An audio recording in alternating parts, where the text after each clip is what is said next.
Salut Session, la passion du sport et de la nature. Aujourd'hui, on va voir la Petzl Enao RL. Let's go! On va parler de la nouvelle Petzl Enao RL. Numéro 1 de l'entreprise au niveau de l'éclairage. Ils sont number one, c'est pas pour rien, ça fait des années. Vous voyez pas mal de grands athlètes avec. Qu'est-ce qu'il en est? J'ai eu l'occasion de tester cette Petzl parce que merci Iron, ils me l'ont envoyé pour la tester. On va voir les plus, les moins, l'ergonomie, pas mal de choses. C'est la première fois que je vous fais une frontale sur cette chaîne. Donc restez bien connectés ici sur les réseaux sociaux. Et oui, je vous donne les news. Allez, c'est parti. Go! Chez Petzl, on est sur le haut de gamme, celle qui éclaire le plus pour le plus de légèreté, hein, parce qu'évidemment il y a des éclairages plus puissants, mais on tape tout de suite sur le professionnel, sur le côté métier et plus du tout trail. Donc au niveau du poids, on est à 145 grammes, batterie comprise. Donc pour te donner un ordre d'idée, quand tu la mets sur la tête, tu la sens quasiment pas, hein, c'est vraiment light. Surtout celle qu'elle a remplacée, la NAO Plus, qui était relativement lourde pour le coup. On est sur un prix de 159 €. Ah oui, ça fait un budget pour de la lumière, mais on n'a rien sans rien. Si tu pars sur un ultra, c'est le genre de tarif qu'il va falloir mettre. Moins cher, qu'est-ce qui va se passer? Tu auras moins d'autonomie, moins d'ergonomie, donc globalement un peu moins de tout, hein, tu l'auras compris. Et surtout, il va t'en falloir plusieurs. Allez, on va parler un peu de technique, la puissance. On démarre par ça. Le sujet de toutes les frontales, c'est la première chose qu'on regarde et on s'y perd largement. Donc je ne vais pas te donner toutes les données. Si les données ça t'intéresse, les liens ils seront en description pour savoir vraiment toutes les stats. Mais je vais te donner les principales, celles qui nous intéressent en tant que coureur, en tant que jogger ou ultra trailer. Donc qu'est-ce qui se passe? Elle donne une puissance max de 1500 lumens. Pour donner un ordre d'idée, quand tu allumes, c'est plus allumé qu'un spot de chantier ou ton spot à l'extérieur là, de dehors, puisque tu éclaires jusqu'à 200 mètres. Dans cette configuration, tu vas pouvoir éclairer pas plus de 2 heures, hein. Moi, j'ai fait le test à 900 lumens sur une température ambiante normale, de vingtaine de degrés. J'ai tenu un peu plus de 2 heures. Mais cette config, au final, on la met jamais. On la met pour éventuellement chercher quelque chose par terre, pour éclairer quelque chose de quelques secondes, pas plus que ça. Celle-ci, elle ne nous intéresse pas beaucoup. Celle qui va nous intéresser, c'est celle du milieu, la middle, celle qui va éclairer de 30 à 550 lumens. Alors là, vous allez me dire, oh là là, ça devient compliqué, de 30 à 550. Il n'y a rien à faire. C'est là la nouvelle technologie que Petzl a mis en place, sans configuration ou quoi que ce soit. Ça s'appelle le Reactive Lighting. Donc en fait, elle va s'adapter à ce que tu fais. S'il y a des frontales autour de toi, elle va réduire. S'il n'y a plus rien, elle va augmenter en fonction de si tu abaisses la tête, si tu regardes ton smartphone ou si tu regardes un panneau. Elle va s'adapter. Réellement, ça fonctionne vraiment super bien. Quelquefois, il y a un peu un effet stromboscope, ça arrive si tu regardes plusieurs fois des panneaux, quelque chose qui reflète. Donc oui, ça va faire un petit peu un effet scintillant, ça c'est un peu être fatigant si tu es sur la fin de ta nuit.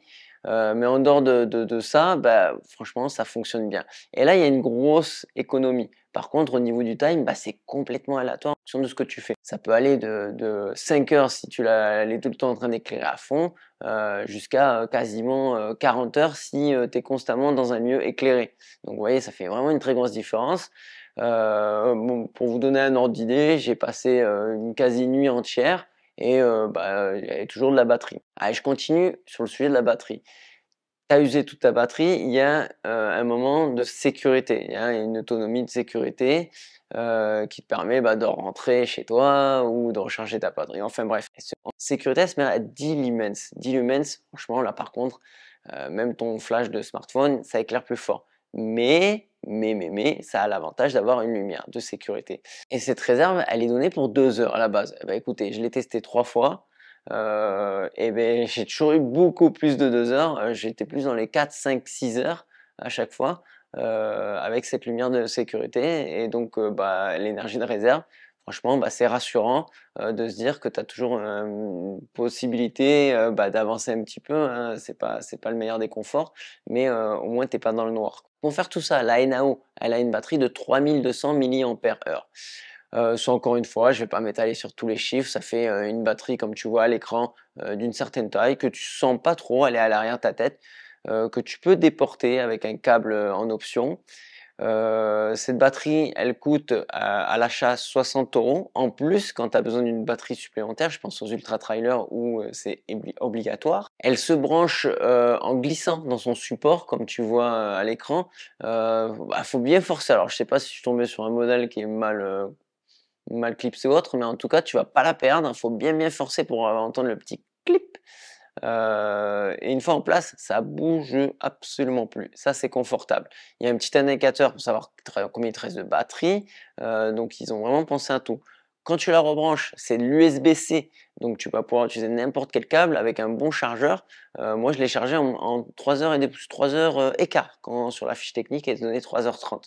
Donc, il y a pas de mytho sur la fiche technique. Tout est vrai. Donc, tu peux te fier à tout ce qui est noté. Il n'y a pas de problème.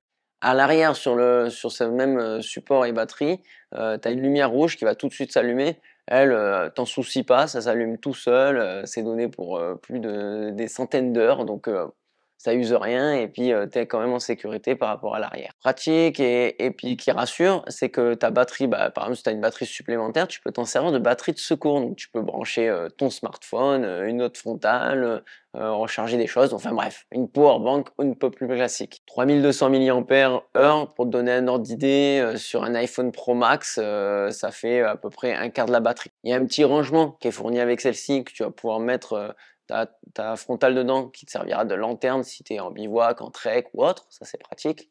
Les sportifs, qu'est-ce qu'il en est en action? Oui, parce que là, je vous prends la tête avec tous mes chiffres et tout ça. Tu arrives à le lire aussi bien que moi sur le descriptif.